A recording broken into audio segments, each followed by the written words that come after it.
So, you need some inspiration for some kind of creative project, whether it's a new product launch, whether it's a book that you're writing, a piece of art that you're doing, whatever it is that you need inspiration for. Sometimes it can be hard to find that inspiration, and I want to talk about how you can find it.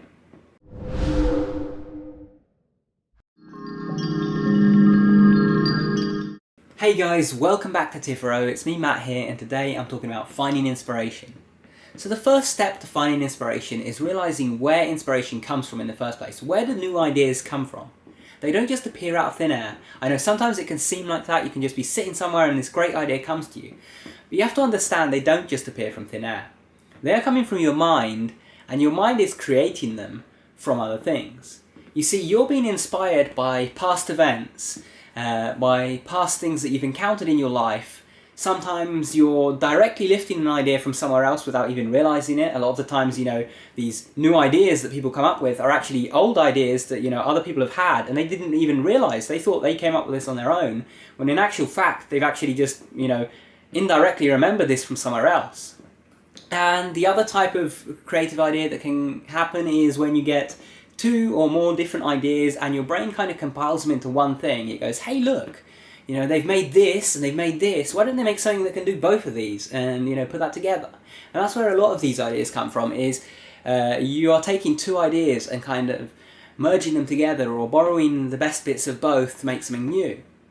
So bearing that in mind, where do we really get our inspiration?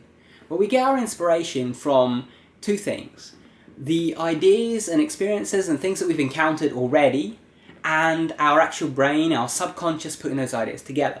So the first step is to absorb lots of information so that your brain has something to work with. So your brain has all these existing ideas that it can merge, alter, and work with to create something new.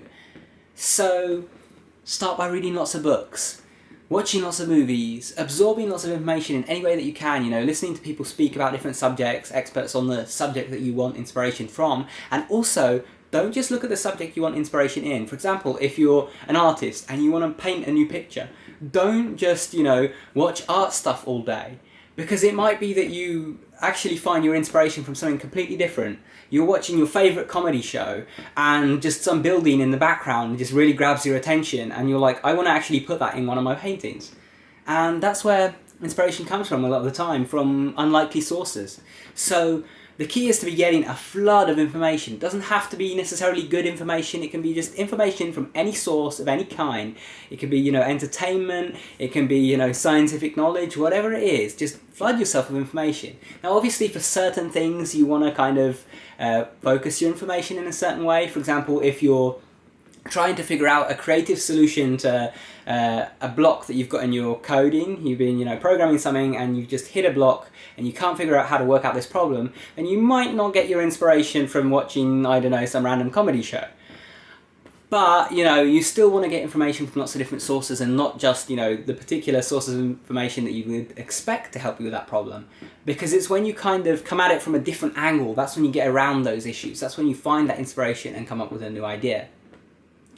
So the next step, once you have absorbed lots of information, watch lots of videos on YouTube, watch shows on TV, listen to different songs, read different books, and so on, is to actually get yourself into a state where these ideas can come together. Now, you see, a lot of people get in the way of their own creativity. They stifle their own creativity by trying too hard to be creative. So when you're trying to do something like maths, and you're using the logical part of your brain, it's simple how you go about it. You kind of brute force it. You go through the steps one by one until you get to the end. But with creativity, when you want a kind of spontaneous idea to come up out of nowhere, you actually have to basically set the stage and let it go. You have to set it and forget it, as I like to say. You have to basically say, okay, I want a solution to this particular problem, or I want to create an idea in this particular field, or I want to, do this or do that. You have to, decide what you want to do, and then you have to actually let go of it and wait for the answer to come to you. So how do you do that? Well, one of the simplest ways, and you might already be expecting this if you watch my videos because I recommend it a lot, one of the simplest ways is meditation. Meditation is where most of the ideas for my videos come from.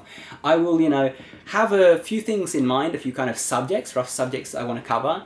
And then when I sit down to meditate, I'm there for 20, 30 minutes. And during that time, the odd thought comes up. You know, I focus back on my breathing after the thought comes up, but sometimes I get a really useful thought, and sometimes it's one of those ideas. Like, I'll have been thinking about a particular subject earlier, and suddenly an idea comes up, something that I can make a really great video about. So, do that. Sit down for meditation, or alternatively, just distract yourself a little bit. Just do something, you know, kind of unusual from what you're actually working on. So, you know, if you are there sitting and programming, just go and take a short walk out in the park or something. Do something that kind of takes you out of the environment that you're normally working in and just kind of shuts off the train of thought that you're going through. Because when you're stuck in that train of thought trying to solve a problem or trying to create a new idea, you're acting like a big blockade in the way of your own creativity. So when you actually get out of that, you get out of your own way and an idea can spring up and come to you.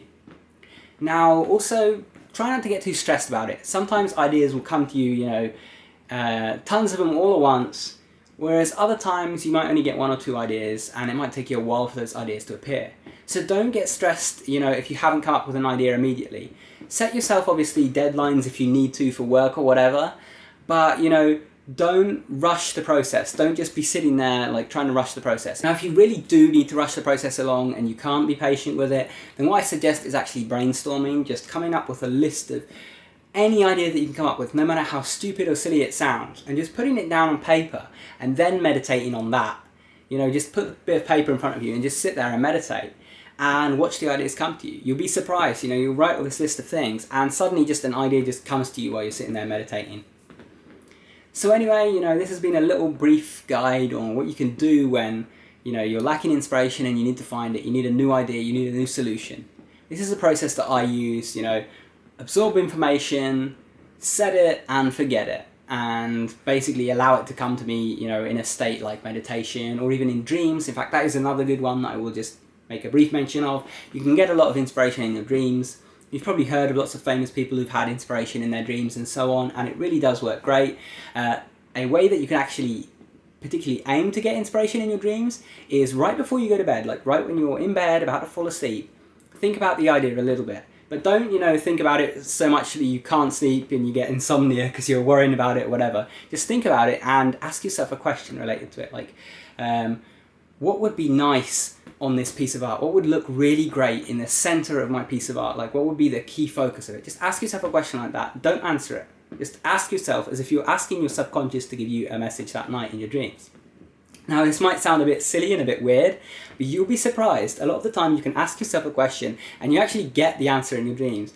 Maybe even unintentionally, you know, you're trying to ask for what would appear great in your art, and then you have a dream where you're in some really, really beautiful location and you think, hey, I would love to draw that in my art. You know, it might just be a coincidence, but often, you know, you do get the answer that you're looking for.